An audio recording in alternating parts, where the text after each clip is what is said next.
Welcome to Elingo, where learning English meets insights that shift how you think. Everyone says they don't have enough time. But watch what happens when their favorite show drops a new season. Suddenly, 4 hours appear.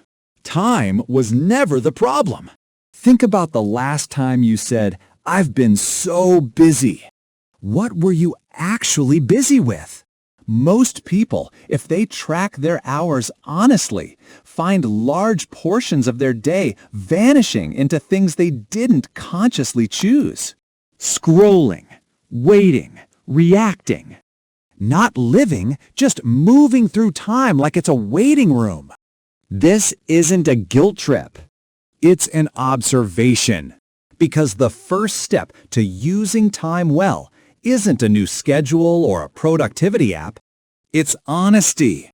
Here's what makes time different from every other resource. You can earn more money. You can rebuild lost health. You can repair broken relationships. But the hour that just passed? Gone. Permanently. No recovery, no refund, no second draft. And yet we treat minutes like they're renewable. We say, "I'll start Monday." We say, "Next year will be different."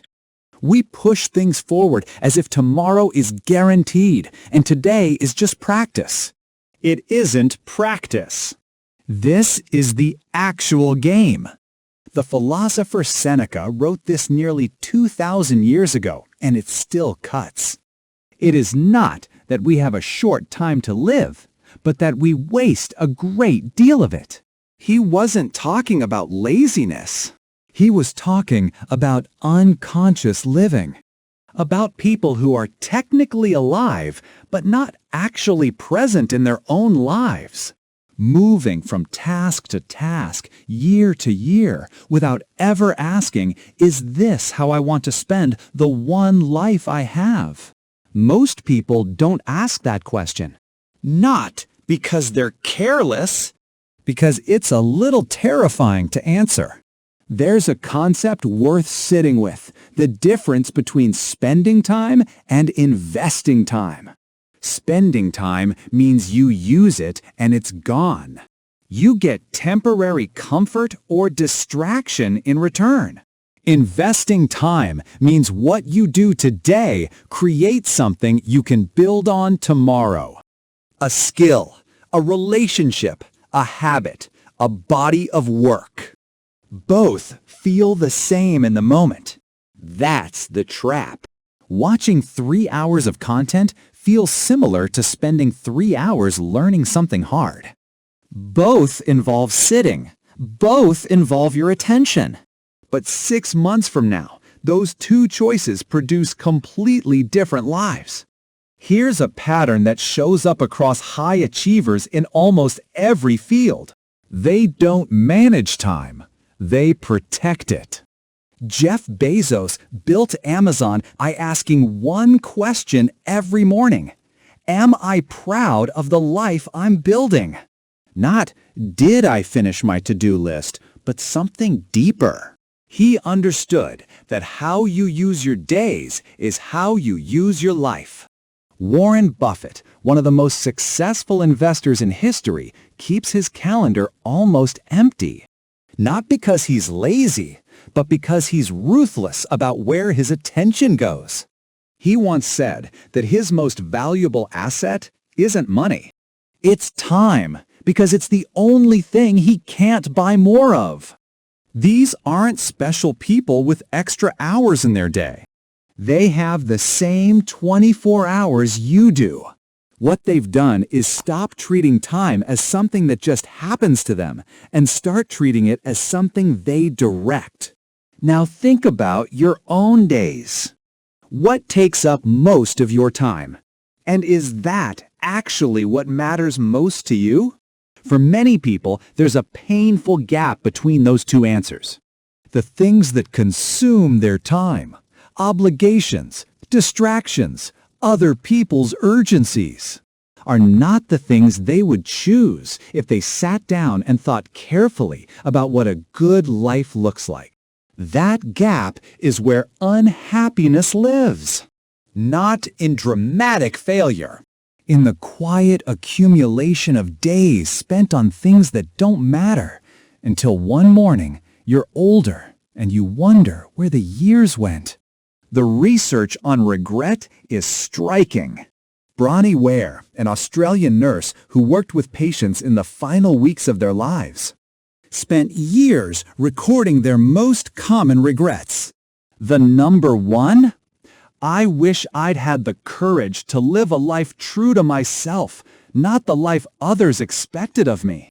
Not, I wish I'd worked more. Not, I wish I'd watched more TV. But something about time, specifically about not using it for what they actually valued. This is worth reading twice. Because these aren't people who failed. Many of them were successful by conventional standards.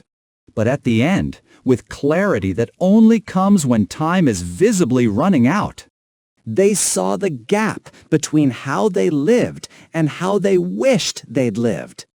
You have the rare advantage of seeing this before it's too late. So what does using time well actually look like? Not in theory, but in practice. It starts smaller than people expect. It's not about a dramatic life overhaul. It's about asking, at the start of each day, what is the one thing that would make today meaningful? Not productive, meaningful. There's a difference. Productive means you completed tasks. Meaningful means you moved something forward that actually matters to you. That could be a difficult conversation you've been avoiding. A skill you've been wanting to develop.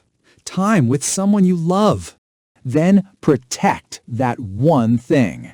Do it first or early. Because the day has a way of filling itself with noise. And if you wait for a good time, it won't come. There's also something to be said about the quality of time, not just the quantity. An hour of deep, focused work is not the same as an hour of half-distracted effort. An evening fully present with the people you love is not the same as being physically there while your mind is somewhere else. We've been taught to measure time in hours, but the real unit is presence. How much of your time are you actually in? When you eat, are you eating? Or are you also on your phone? When you're with a friend, are you listening or waiting to speak? When you work, are you working or are you managing the anxiety of working? Reclaiming time isn't just about finding more hours. It's about being fully inside the hours you already have. Here's a reframe that might help. Stop thinking about saving time. Start thinking about not wasting presence. Time you can't control. Every second is leaving. But presence, attention, the quality of your engagement with life, that you can choose. And when you choose it consistently, the hours you do have become richer than the hours you were sleepwalking through before. This is why some people look back on a simple life and call it full. And others look back on a packed schedule and feel strangely empty. It was never about how much they did. It was about how alive they were while doing it. One last thing. The people who use time best are not the ones who never waste it. They're the ones who waste it less, and who, when they catch themselves drifting, gently return. Not with guilt, not with punishment, just with awareness. I've been on autopilot. Let me come back. That returning, that small, quiet act of choosing again is the whole practice. You don't do it once and become someone who never drifts. You do it 1,000 times, and slowly your default shifts. So ask yourself this. If you could see your life from the outside, the way Bronny Ware's patients eventually could, would you recognize it as a life you chose?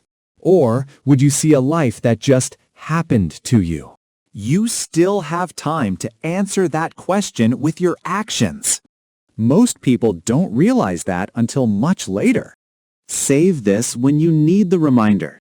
And subscribe to Elingo for more insights like this.